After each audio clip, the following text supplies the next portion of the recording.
I like to put this on my face first, and then I load the razor and set up my area for shaving. I'm just gonna put a little bit of shave gel on.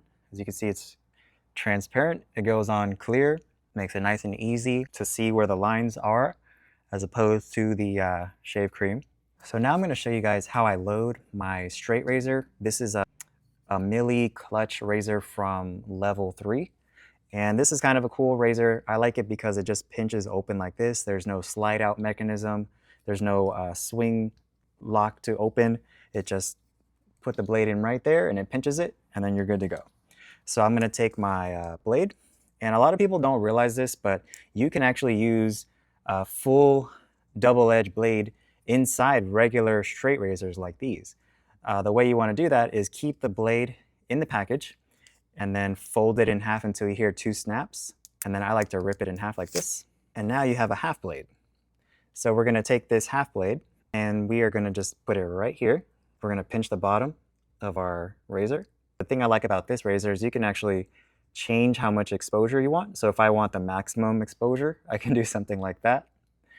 If I want a little bit less exposure, then I'll just push it in just with the sides, not the top, not the blade part, just a little bit further in like that. And now it is ready to go. If you want to keep loose facial hair out of your washer and dryer and off of your clothes and your family's clothes, then just use a regular old paper towel or napkin that's something disposable to throw it away. I'm going to start on the left side. This is how I hold my straight razor. I got the handle in between my third and fourth finger in my right hand. And I'm not going to be moving, actually, depending on where I'm shaving, how close or how far away I am holding from the blade. And I'm going to use this hand to stretch my skin, and I'm going to use my mouth to stretch it even more. And I'm also notice I'm using this finger right here to stabilize my hand, because this is helpful in the morning after maybe you've had too much caffeine. But the first thing that goes down is my finger. And that's going to make the razor a lot more stable than if I was trying to go in without no support at all. So first thing that goes down is the finger. Trying to keep that blade. If you're new to shaving, I would recommend keeping the blade just almost flat. But definitely you can play with the angle depending on your experience level.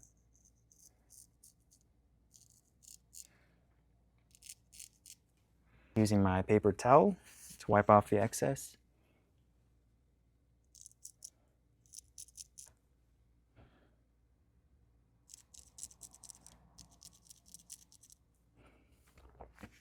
You can really see how that razor makes that line just a lot sharper. And I'm gonna do this area right here. So I was shaving this way. That was basically just to get the cheek hair off. Now I'm actually gonna do the line. And so I'm gonna turn my razor like this, stretch the skin up just a little bit.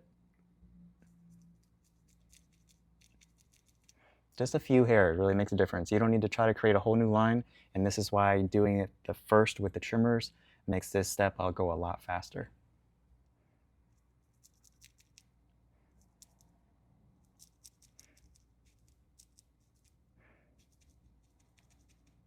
And that's pretty much it. And now if you want to really make sure it's sharp, because sometimes the shave gel lies to you and it looks sharp, but it's actually just a clump of shaving gel and loose hair, you can use your paper towel and wipe that away. And if it still looks sharp, then you're good. But if you notice there's still a little bump there, then just go back again.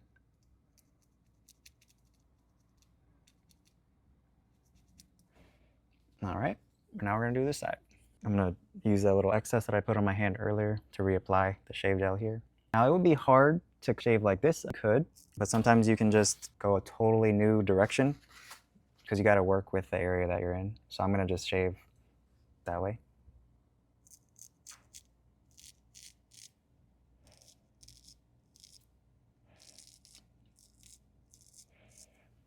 Most of the time when cuts happen when you're shaving with a straight razor, it usually happens because you're using the wrong angle, or you're just rushing, or you go over a bump that you didn't know that was there. But it's normal to cut yourself with a straight razor when you're first learning. And even now, I will cut myself with a razor every now and then.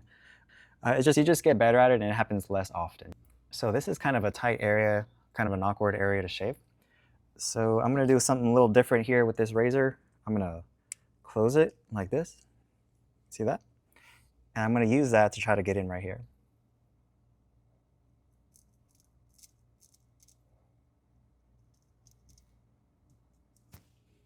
just like that.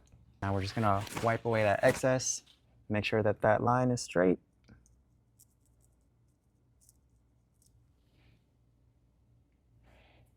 So you want to make sure when you're trimming your beard and you're checking the cheek lines, it looks like it's pretty symmetrical here, but we also want to keep in mind that the curve is the same.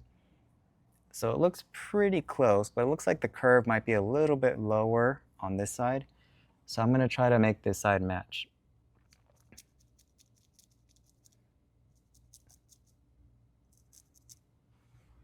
So that just looks a little bit closer now. That could also just be loose hair, or you need to just make it a little lighter with the clippers. There you go. And that's pretty much it. So you just get a little closer in the mirror if you need to. Make sure you didn't miss any spots. You can run your hand over it to check for any rough areas. But that's basically how to line it up with a straight razor.